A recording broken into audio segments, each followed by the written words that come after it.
I've been thinking a lot about anxiety the last couple of days as I talk to people, and the fact that many people are presenting it as anxiety being a problem.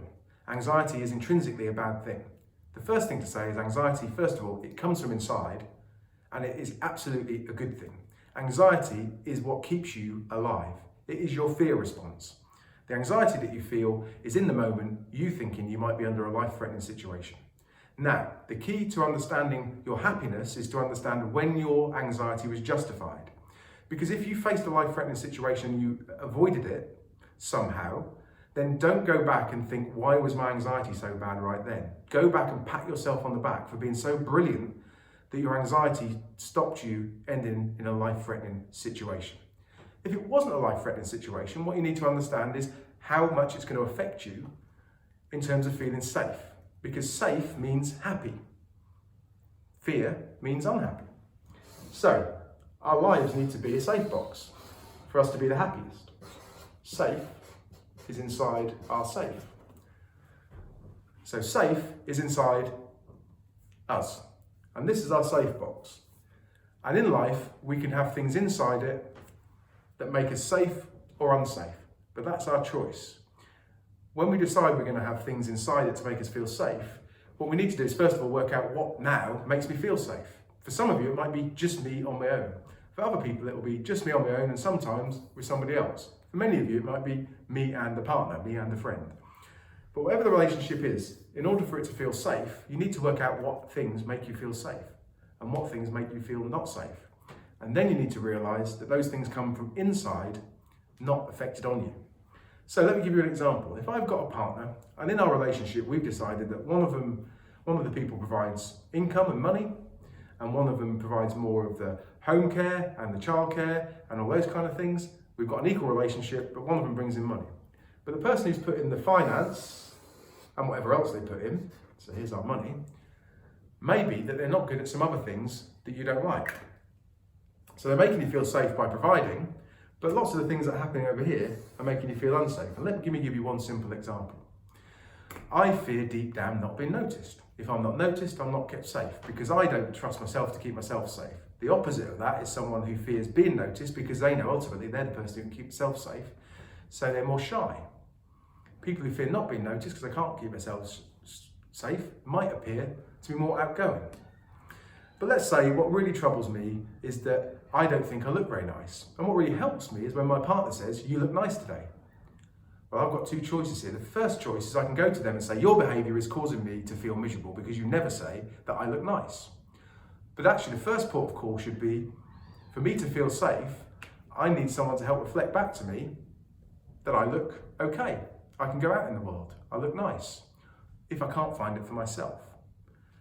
But I'd rather have it from somebody else. And that's perfectly valid. That's why we have partnerships and relationships. But actually, if you go back to that situation, what you actually need to do in the first place is recognise, to feel safe, need to be noticed.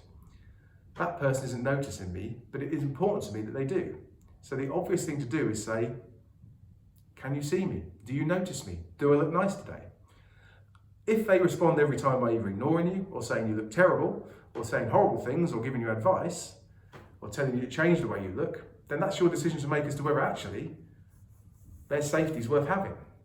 But as with most people, if they kind of just respond by saying, "Yeah, of course you do, you always look nice," and then you might interrogate it, because what we always need to do as human beings is prove, to feel safe, we get facts to prove that our feelings were justified.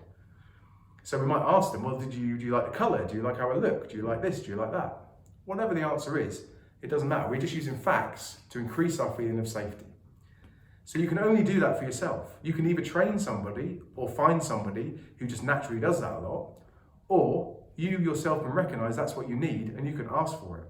Now over time, if somebody wants to feel safe with you and they want you to feel safe with them, then they'll probably also learn that they can do that quite often, because they'll notice when you're struggling and they won't think it's because of them and their behaviour. They'll know it's because something's going on for you. But they'll know their behaviour can help or hinder.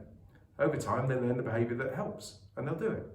That's why we try and stay together for a long time, because we get safer and safer. So what we need to do to feel happy is we need to have our safety box. What are the walls of our safety box or our safety room? Are our values. because that's what decides, our values are what decide what we'll allow in our lives. So for example, someone could feel perfectly safe with us and sit in the safe box, but then something that they do takes them outside. They're horrible towards you, they're racist, they're unpleasant. You still have a choice whether to keep them in your safety box, and some people will keep them. Or they might keep part of them. Other people might throw them out completely. But what makes your decision as to what you will accept and not accept is not, again, external, it's internal. It's the values that you've established over a lifetime of the things that you will accept and the things that are okay. They can be political, they can be religious, they can be anything. But your walls to your safe zone are your values. That's why some of us feel loyal to people who perhaps are doing bad things to us, because our values are that loyalty is more important to make us feel safe than actually being physically safe. And that's legitimate, but if you understand it, you understand that it comes from you and that you have the power to make a choice that could change it. You can test things, you can test systems. What you will always do as a human being is you will try and get facts to prove your feelings. Prove your good feelings and bad feelings with facts, and you'll work out when your anxiety was justified. And then you can stop thinking of yourself as an overly anxious person who can't cope with the world, and actually realise you cope with the world brilliantly.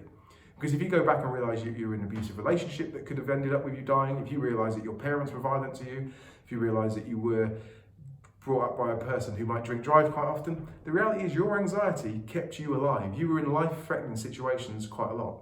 If you weren't, then again, there's no reason not to worry too much. Just go back over it. Think about all those times when you felt that terrible anxiety. Work out if it wasn't a life-threatening situation, well, which of the feelings that was outside my safe box, my safety zone, came in. Those feelings were why you felt so afraid, not necessarily linked directly to the actions of somebody else. If it was linked directly to the actions of somebody else, then you rely on your values to decide if you accept that behaviour and if you keep them in your lives. Because we always have a choice as a human being not to be. We can exclude ourselves from things. So I'm not trying to make things sound overly simple. This is all incredibly complicated. But if you are one of those people who has been told that anxiety is just a medical diagnosis that you need to go and get treatment for, you've been lied to.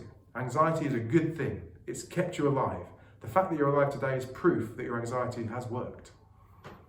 But what you need to focus on is what your values are, what feelings of safety you need to be safe as much of the time as you can be, what you need to avoid, and how you can avoid it. But it's all about you and the decisions that you make. That's why it's so dangerous for us to say that anxiety doesn't come from within, because then there's no way of us changing it, because we're trying to change people who are in their own safe box, and they don't want to change what makes them feel safe, and that might not be something that makes us feel safe. And then your values will decide whether they stay around. Safety is what we're aiming for, because safety is happiness. So that, safety, happiness, your safe box, that's the meaning of life. And trust me, you want to be happy. So make yourself safe.